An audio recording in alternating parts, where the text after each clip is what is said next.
Why was I making peanuts while they were making 150K from day one? They're now making $500,000. What? You look surprised? Let me break this down for you. When I say they, I mean a bunch of badass engineers who are in their 30s making over $500,000 each year. Me? I was the one with a below average salary. Do I cry in bed? People think software engineers make crazy numbers. Some do, but most don't. If you are switching careers, make sure you are culturally adjusted. If you are sitting on the edge, debating if a career in software engineering is for you, take my experience and see for yourself. Fresh out of college, my first manager intended to inspire me with a story. An engineer manager. 10 years later, this person's life has changed. He's got everything he wanted, a new house, he's just married, and he has a salary over 100K. Oh, it's supposed to be spirit lifting. 10 years of life was just slipping away in front of my eyes. My first job, $58K a year in Boston. If the plan goes well, by 2024, 10 years later, which is 2 years from now, I will be making the inspiring 6 figures. My ego tanked. I finally recognized the great canyon between me and the glorious fan companies. A computer science major makes peanuts, not anyone else's fault. I missed the big tech company's internship, and I didn't register for the lead code. I should be happy about leaving Ohio for Boston. But for someone who thought he was going to start a career in software engineering, this journey was bumpy from day one. The misstep into the non-tech industry. How about my brilliant friends? $500,000 per year by 30 in the Bay Area. Actually, not unusual. It took them about 5 years or so to hop 3+ levels. I can't say I'm not jealous of their achievements. Not only about money, right? But also about the caliber. They achieved many other people cannot at 30. How do they go about achieving this?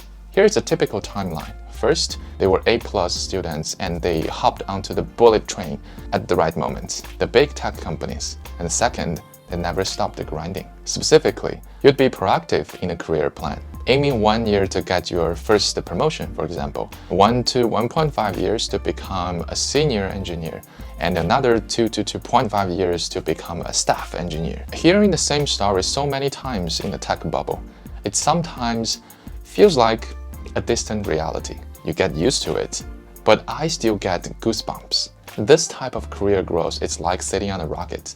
It's aggressive and seemingly impossible. They somehow pulled it off to become a staff or principal engineers in just 5+ years.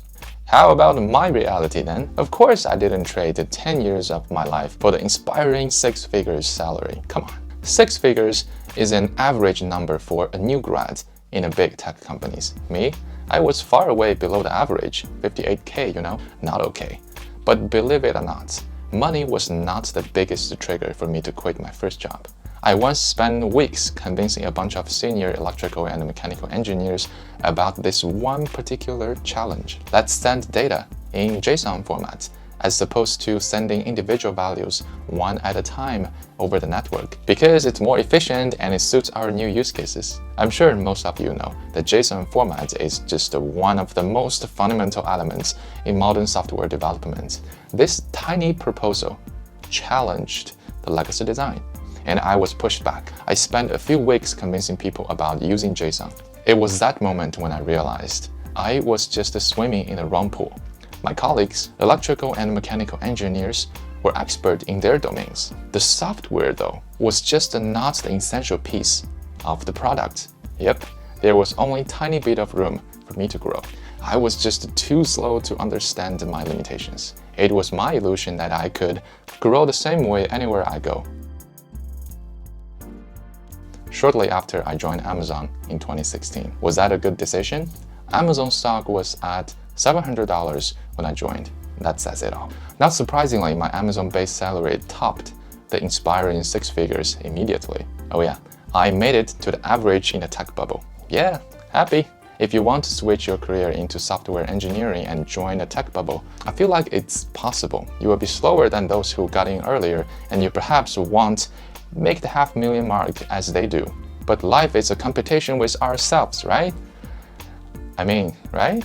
Your mission should you choose to accept it. Did everything go perfectly at Amazon? Of course not. At Amazon, I did a few more things to sabotage my career progression. First, I skipped my homework on researching about the industry, the organization, or the team to join. Not that I had a choice with the offer, but I should have looked deeper later, just to plan a career path. Second, I made the wrong decision to relocate to Los Angeles, which sacrificed my career.